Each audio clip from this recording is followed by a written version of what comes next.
recebo-vos no Polo das Ciências da Saúde da Universidade de Coimbra, no meu posto de trabalho, da Faculdade de Farmácia, que é a minha segunda casa há já 30 anos. Cheguei à Universidade de Coimbra em 1981 para me graduar em Ciências Farmacêuticas na Faculdade de Farmácia e quis o destino que aqui continuasse ao serviço de uma carreira de investigação e de docência, ou seja, ao serviço da Universidade de Coimbra.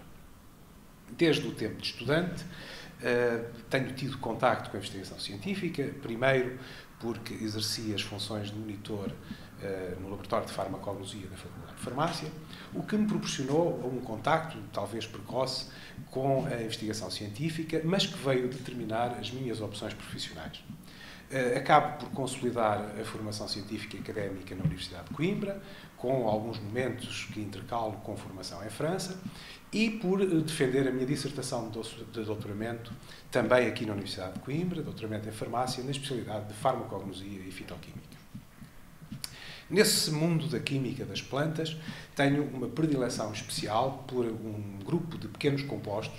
que exercem funções nas plantas, funções ecofisiológicas importantes, ajudando-as na adaptação ao stress e na sobrevivência,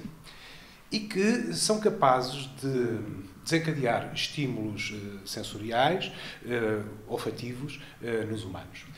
Esses compostos são os responsáveis pelos odores a que se associamos a algumas plantas, pelos aromas das suas flores, dos frutos, pelo buquê de um bom vinho e até pelas essências dos perfumes de exceção. Não é alheia a essa minha predileção por esses compostos a proposta que vos trago para o livro da semana. Trata-se de um romance, O Perfume, História de um Assassino, do autor alemão Patrick Suskind, publicado em 1985 e que é considerado uma das referências da literatura mundial do século XX. Está já traduzido e disponível em 42 idiomas. É um romance centrado na história de um homem, o Jean-Baptiste Grenouille, um homem que nasce na Paris do século XVIII, mas em condições de uma violência social, de uma crueldade e de uma pobreza imensas. Ele nasce sob a bancada de um mercado de rua, envolto em tripas de peixe, num local nauseabundo e pútrido, e que o destino acaba de salvar de uma morte anunciada às mãos da própria mãe, que acaba condenada por infanticídio. Ora, o Grenouille nasce também um homem diferente. Nasce um homem destituído de odor próprio, facto que assustava e incomodava todos aqueles com quem ele cruzava e que acaba por o remeter a uma vida de solidão e de introspecção. A natureza encarregou-se, porém, de fazer alguma justiça e, se bem que ele estava destituído de odor próprio, a natureza dotou de um olfato apuradíssimo, capaz de reconhecer, de distinguir os odores, os aromas mais imperceptíveis e de uma memória prodigiosa capaz de guardar todas essas sensações. É isso e a vida que tornam o Grenouille um perfumista de exceção, que se dedica à composição de perfumes, a sua única alegria, e que, de alguma forma, é a única maneira de ele se fazer notar pelos outros, de os condicionar, ou seja, de ganhar uma alma própria. Acaba por se viver obcecado pela criação do perfume perfeito, e por isso torna-se também num assassino requintado. Ele escolhe as suas vítimas em função da exclusividade dos seus odores e depois acaba por as condenar a um destino de matéria de onde extrai e concentra notas odoríferas únicas. Este livro do Patrick Suskind facilmente cativa desde o início da leitura,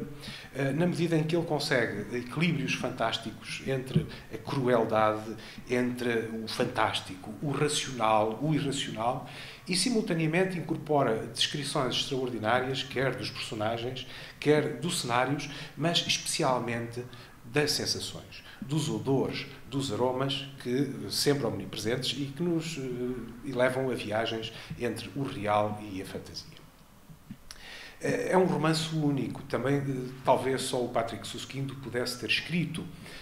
na medida em que ele tem vertida muita informação e muito conhecimento sobre a história do século XVIII. O Patrick Susskind é graduado em História Medieval e Moderna pela Universidade de Berlim e, simultaneamente, incorpora muito conhecimento próprio da atividade perfumista e da ambiência que se vive na Provença francesa, onde essa atividade tem mais expressão e que, de resto, é cenário em várias cidades, Montpellier, Auvergne, em Grasse, deste livro.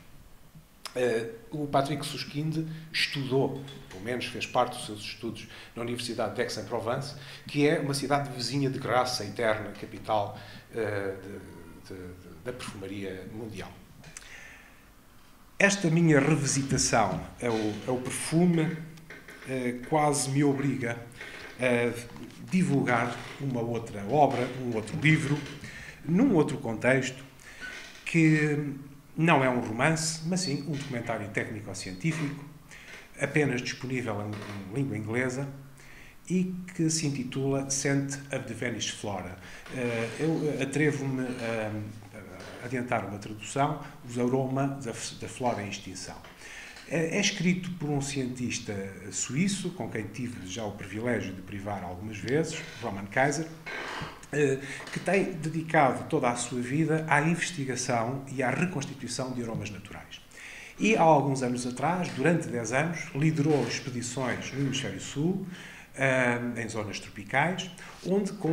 ardilosas estratégias, conseguiu chegar a locais remotos e habitats remotos em busca de plantas únicas, plantas raras em vias de extinção, para aí captar os seus aromas, os aromas das suas flores, e os guardar para a história e para a eternidade.